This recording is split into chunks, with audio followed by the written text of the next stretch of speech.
what I really want to emphasize today is that like many other people in many of the different fields that we've touched on during this awesome seminar have emphasized, there is so much need for interdisciplinary research. And by that, I don't mean taking research from one field and applying it to another. I mean fundamentally working together to define and develop and then answer new questions. And I've really found that this is true by directly collaborating with on the ground ecologists and conservationists. We really have been able to see an outsized impact in the work that we've done. So, this has been emphasized a few times, but basically biodiversity is going rapidly down a negative slide. We've lost a massive amount of both biodiversity, but also just animal and plant populations globally. And that's a problem because these things are related to basically every other thing we've talked about. Climate change, public health, food security, and ecosystem services. And particularly when we think about things like terrestrial mammals, a country like Kenya that has such a strong ecotourism industry, we're now in a space where this biodiversity is intrinsically linked to the financial markets in the country. And, I'm not the only person who thinks by far that we should be trying to study biodiversity at larger scales. For probably the last 100 years, people have gone out and expanded the ways that they collect data around biodiversity. But really in the last 15, 20 years, with recent advancements in hardware, we've seen an explosion of biodiversity data. Everything from satellite imagery to these low-flying aircraft, like what Forrest was mentioning, like UAVs or that have lots of different sensors on board, on animal sensors. So these are tags or collars that are tracking the behavior and the motion of individual animals over space and time. Things like stationary networks of sensors, camera traps were mentioned. These are static cameras that are sort of monitoring over time, but also bioacoustic sensors, sonar sensors underwater. And then community science has been now a massive increase in data that's coming in. So one example of this is iNaturalist, which is a large-scale online platform for community-driven biodiversity data collection. Basically, any of you can go out and take a picture of any plant or animal you see. That picture will be identified by others in the community. And once consensus is reached, it turns into a research grade observation that then gets directly transmitted into the Global Biodiversity Information Facility. And iNaturalist now has over 100 million species observations globally. So that's great, but now we have a problem because it turns out that there's no such thing as a biodiversity sensor.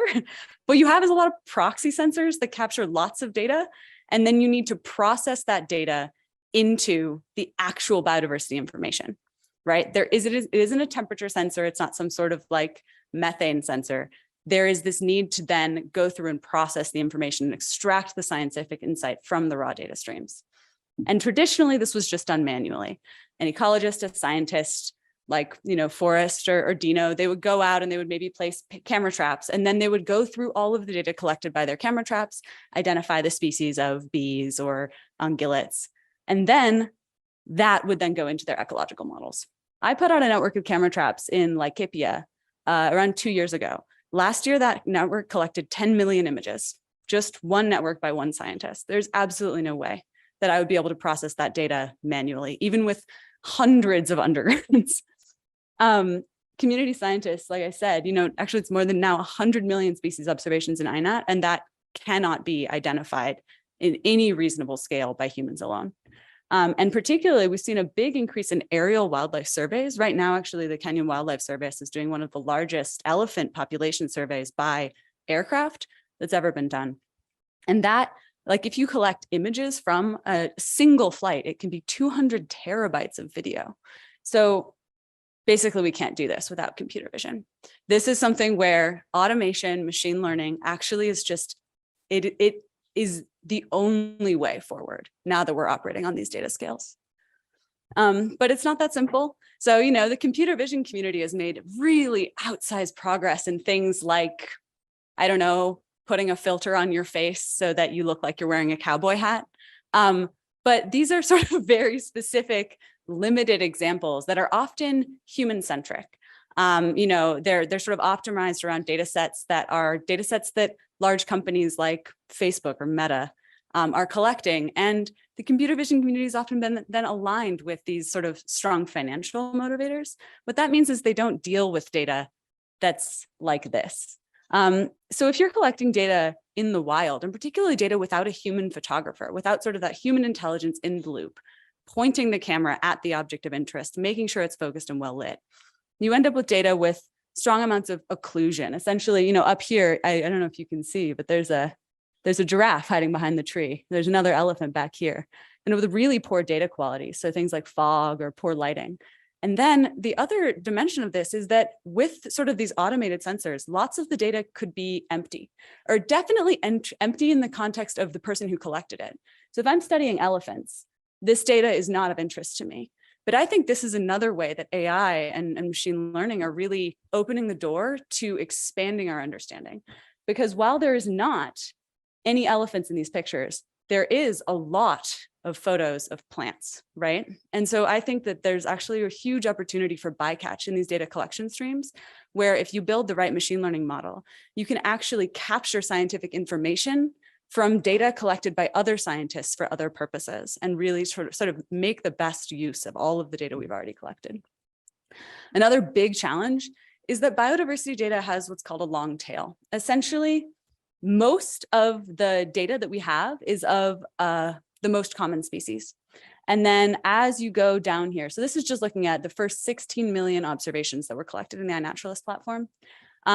So if you use the rule of thumb that you need around 100 images of a species to be able to train a computer vision model to recognize that species again, then there are around 10,000 species already that were over that threshold. There's an order of magnitude more species that are not. And as we collect more data, we continue to see images of new species. So what this means is that we can't only build machine learning models that are data hungry. We have to start handling that low data regime. We have to be able to recognize things that have only been seen once or twice, which humans are actually really good at. Machine learning models are not. And finally, and maybe most insidiously, biodiversity data is not IID. It's not independently and identically distributed. So, think about just things like migration. If you have some prior over what species are likely to occur in a given place and time, that's fine, but you can't use that prior at a different time of year, because you might actually end up with something that's fundamentally wrong, because, all of the wildebeest have gone back to Tanzania. But so there's things like these spatial temporal changes, but there's also, if you just look, like there's just not uniform distribution of biodiversity. And what you'll see here, this is an estimate of what's called alpha diversity, just like the number of unique species that exist in a given place. You can see there's a huge a huge amount of that biodiversity in the neotropics.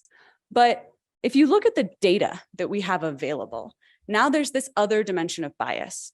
Because if you look at the data that's in the Global Biodiversity Information Facility, you can see that it's really biased towards wealthy countries, right?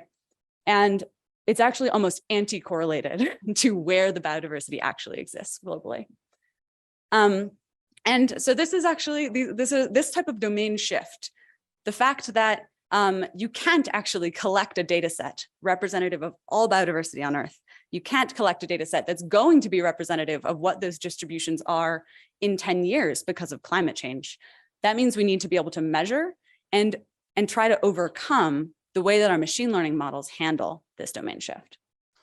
So I'm going to talk about this in the context of static cameras. So this is Wildlife Insights, which Tanya mentioned in my intro. Wildlife Insights is a large-scale collaboration between Google and 30 different NGOs globally. Wildlife Insights currently has data from 43 different countries and around 56 million records. And what's interesting about these static cameras is, one, obviously they're a very widely used sensor for biodiversity monitoring and for conservation. And this is really only scratching the surface. They're estimated to be around like 1 million global camera traps constantly operating. And so, this is cool. And there's also a lot of Wildlife Insights projects in Africa. This is just one from the Dakacha woodland in Kenya. But this technological tool, this is already being used across the continent. And what this tool seeks to do is provide a centralized system for data management and for data sharing. And it's getting at that bycatch question, because it's not just the plants in the background. It's the fact that if I'm an ecologist studying, impala, maybe I don't care so much about the jaguars, but someone who's nearby who has a different sort of network area, they might really care about the jaguar images I collect. And so by centralizing and de-siloing the data, we enable sort of much more scalable conservation research and efforts.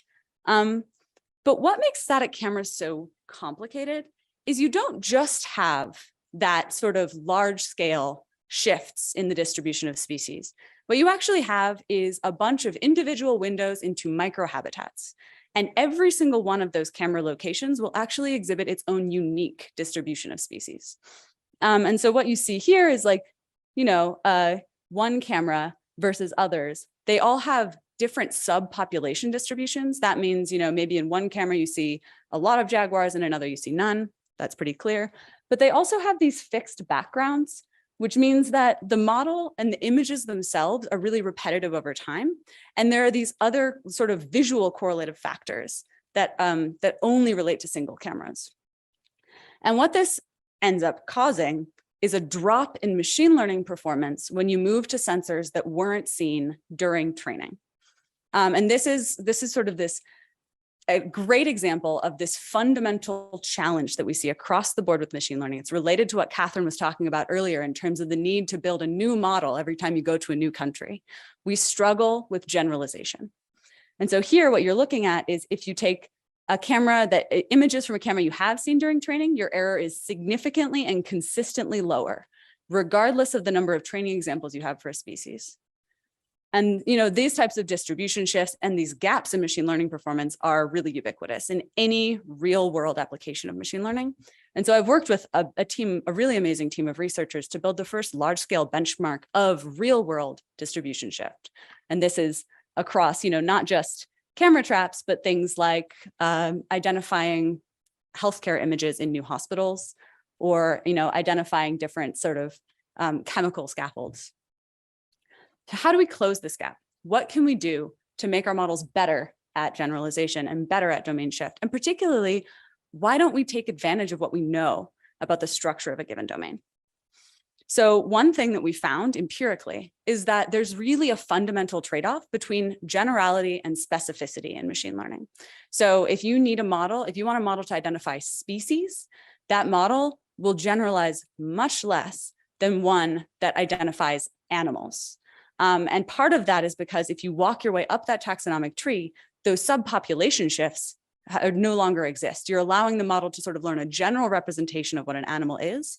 And then that general representation, if you go to a new place and you see a new species, it's much more likely that that species will fall into the general representation of animal than it would be if you end up categorizing and forcing those representations apart and to be much more specific. And the value of this means that you can build a model that can be used out of the box, that can be used without needing to retrain a model, needing to have computer vision expertise for new ecologists on new species in new places. So this is a model that we call the mega detector. I developed it along with Microsoft after we sort of did this initial research study that showed that this was going to generalize well. And this model is now, I think, arguably one of the most widely used and useful machine learning models across definitely the ecology space, but maybe across many other fields as well. And it's because we focused on generalization, understanding what worked now, and then deploying and making that model accessible across the board. The model is now currently used to process data by over 60 NGOs worldwide. We processed 100 million images last year alone. And what this does, what this means, yes, this model is not solving the problem we set out to solve. We wanted to do automated species ID. And what we found was that you can do automated species ID for one project and one person. But if you want that model to work for everyone, then, well, it won't. But you can do something that's incredibly useful across the board that can save ecologists globally a ton of time silting through all of those empty images, which can be 70, 80% of their data. And you make that accessible, and now the impact is significant. And now you enable ecologists to focus on the images of the things they care about. So here, like just one example, we work with the Idaho Department of Fish and Game. They collect around 11 million images a season. And before they started working with us, they were 5 years behind in trying to get through and label their data. And that was just growing. So they were collecting data and then they were making policy decisions that were horribly out of date in terms of what was actually going on in their ecosystems. And now they only have to process around 15% of their images. And that means they're actually able to do that within the year that the images were collected, which means they're now making policy based on real-time information, as opposed to information that's massively out of date. Another example is, Wildlife Protection Solutions now uses this model. They connect cameras directly to the cloud. They send images to the cloud, send them through our machine learning models, and then send real-time alerts to land managers when they find vehicles or people that are in places where they maybe shouldn't be, which helps with wildlife crime and human-wildlife conflict. And then, how do you actually move towards a system that does what we set out to do, that actually identifies species, given the fact that you have these big challenges in terms of generalization and domain shift? So one study that we did, we took what's called a deep active learning approach. And we said, now, okay, you have a lot of data from a lot of places, but you don't have data in the park or of the species that you're interested in. Let's take the features learned by machine learning models trained on lots of these other data, and then we'll go in and we'll use the fact that we know that at a given static camera, there's a ton of visual similarity of what a single species looks like over time. And let's just cluster. We'll use the detections to find all the animals, cluster those, bring them together. And then you have a human just label a few representative examples per cluster. And then you use that as weak supervision across that whole cluster and you retrain your model. And we found that we could get the same performance as a supervised model in significantly less time, with 99.5%, in fact, fewer labels. And another thing you can do is you can actually learn a spatiotemporal prior. What we found is using iNaturalist data that you could learn to predict where and when you're likely to see species, kind of like a species distribution model, though we're not claiming that that's what this is, but that spatiotemporal prior can increase your species identification accuracy by up to 10%. So how do we learn from imperfect data? Now, I said that rare classes are super hard, right? And you could really see that here. You can see that with less training examples, the error is basically 1. So one thing we've looked at is actually improving results on rare classes using synthetic data. And when we did this publication, what we were looking at is actually taking game engines and creating fake data of rare species and then adding that into training. And we found that we could improve the rare class accuracy by up to 70%. And now with these recent, I'm sure you guys have seen online, like Dolly, or these different image generation models, we're now considering whether we can use that type of technology to generate the data sort of out of distribution that we might need to get the results. So how would an expert label something like this? I was getting image data sets from ecologists where they had things like this labeled confidently. And I was like, I don't believe you. Like, there's no way you know what that is. But when you actually work together with the experts, they can tell you how they're able to do things that are quite challenging. And what it came out to be was that the spatiotemporal context of a given camera was very, very important when identifying really difficult examples. So here, you're looking at a wildebeest in the fog, but you know it's a wildebeest because of the size and the space. So we'd actually designed a 2-stage model that was able to capture that same information and incorporate it, and we got significantly better results, particularly on the challenging cases. Last, I'm going to very quickly go through ways that we can think about moving from a perspective of machine learning as a magic wand, where you build a machine learning model and you get results and you use them, to machine learning as part of a participatory system, where you work with the machine learning model to make yourself more efficient and to get to the point where you have results that are good enough. So this is now just only a piece of the puzzle. So one example here is working with that Great Grevy's rally. We've started investigating how do we actually build systems that can enable us to identify individuals not in human captured data, which is nice, but in camera trap data, that's quite hard. This camera trap network is at Impala. We've also built this system that we've called Elephant Book, which is a participatory system that identifies individual elephants through a combination of humans and machine learning. And the cool thing here is that by building a system that enabled human input from the beginning, we didn't have any training data. We built the system that would collect the training data while simultaneously providing the access to the information to the ecologists. As we built up enough data through that system, we started to use the machine learning more and more and start to reduce the effort that the ecologists have to put in. So you start with a system that needs only human input, and you can get to a system that becomes fully automated. We're also looking at efficiently answering new questions. So every ecologist has a different question. I give you species ID, you want to know how old they are. So how do we build representations that really efficiently adapt to new questions that haven't been asked before? All right, so a couple open challenges. First, we need to make use of all of that multimodal data. We're collecting all of these different data across different data streams. And we need to actually figure out how to do that effectively. So this is a project where we're looking at large-scale urban forest monitoring using a combination of satellite imagery and ground level imagery from Google Street View, and using the fact that you have this ground level signal coming in from a sparse number of those trees to help you understand the entire urban forest. We need to incorporate domain expertise into our methods.